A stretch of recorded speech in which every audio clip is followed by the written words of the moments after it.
Hello everyone, I'm meteorologist Charlie Ironmonger. Thank you so much for joining me today for your 1 p.m. news and weather update from the First Alert Desk. Now we've got again more information about that gas leak at Belvet Solar. 18 people unfortunately have been hospitalized.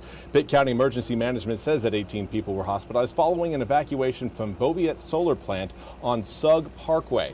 Now, the evacuation happened after several employees this morning felt dizzy and lightheaded. Emergency officials say they were called to the plant shortly before 10:30 a.m. for a suspected carbon monoxide leak. The county says that ECU SMAT bus was deployed with a medical team along with a regional hazmat team based in Williamston. A WITN reporter at the scene says over 100 people have been evacuated from the plant and into the parking lot. Now, a company spokeswoman says they don't understand that some of their employees were affected by carbon monoxide inside the plant. Head of global brand and marketing, Songul Akhtan, said, quote, all employees have been safely evacuated from the facility and the appropriate city authorities are on site conducting an investigation, end quote. Now, he went on to say they're closely monitoring the situation and will provide additional information as it becomes available. The plant that makes solar panels opened last spring. And now we want to turn our attention to the ongoing search for Nancy Guthrie in Arizona. NBC's Liz Kreutz has more. This morning, 25 days into the search for Nancy Guthrie, experts say the $1 million reward Savannah and her siblings are offering could encourage that one credible lead investigators desperately need. Someone out there knows something that can bring her home. Somebody knows. And we are begging you to please come forward now.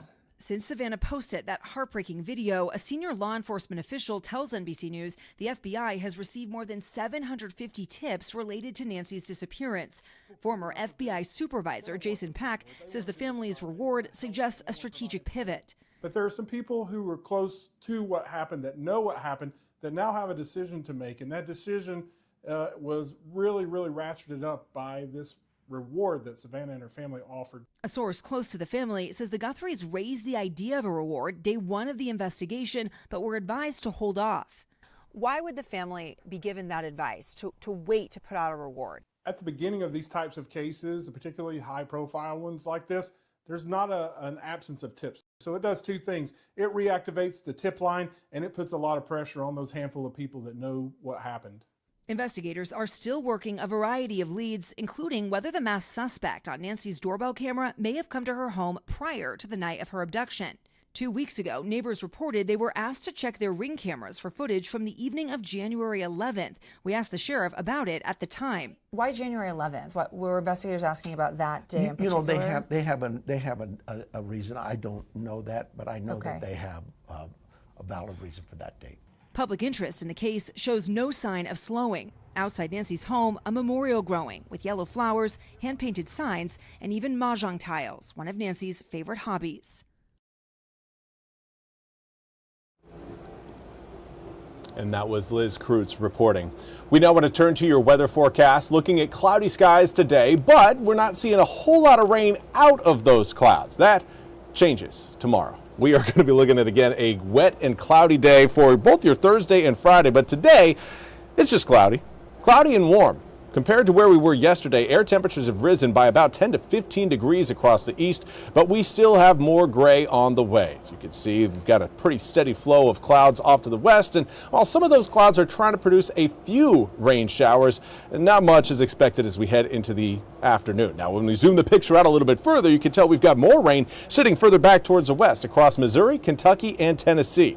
A lot of those showers will make it into the east as we head through tonight into tomorrow, but for now, relatively dry conditions throughout the east. 55 degrees in Greenville comes with a southwesterly wind at 15 miles an hour. Air temperatures in the mid to upper 50s throughout most of the east. A little bit cooler as you get closer to Virginia, but right now we are starting to see the 60s show up. We've got a 60-degree reading in New Bern, 61 in Stumpy Point, 59 in Jacksonville. And as we continue to hold these southwesterly winds, we'll continue to warm up. It's going to be getting again later on this afternoon into the low 60s throughout many inland areas. The chance of maybe a few sun breaks will also help out that heating. I don't anticipate we'll see much of the sun, but a few of us, again, will pick up a few little glimpses of some blue sky and maybe even some sunshine. Later on tonight, the cloud cover sticks with us, and that will keep air temperatures in the low 50s as we head from really midnight tonight all the way to 7 a.m. tomorrow morning.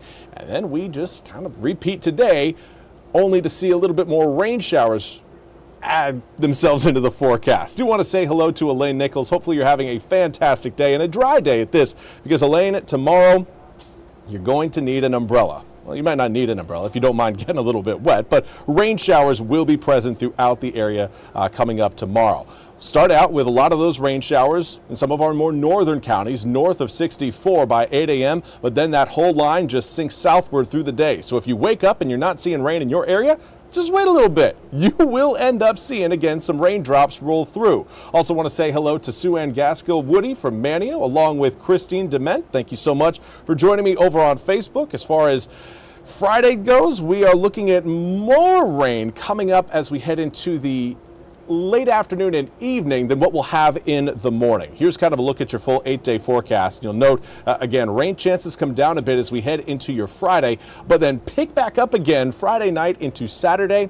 Air temperatures will rise as well, going from 55 degrees for your Friday into the mid-60s on Saturday, mid-70s by Sunday. Sunday is going to be a very nice and warm day. I've got a feeling we're going to have quite a few people who are out and about trying to soak up that sunshine on Sunday, maybe even Saturday afternoon as the sun breaks out after those morning clouds clear the coast. But everything kind of snaps back to normal as we head into next week. Back into low 50s Monday and Tuesday, low 60s by Wednesday, mid-60s by Thursday. Well, that's all we have time for today's 1 p.m. news and weather update from the First Alert Desk. I want to thank you all so much for joining me. We'll be back with more news and weather coming up at the top of the hour. Until then, have a fantastic rest of your Wednesday.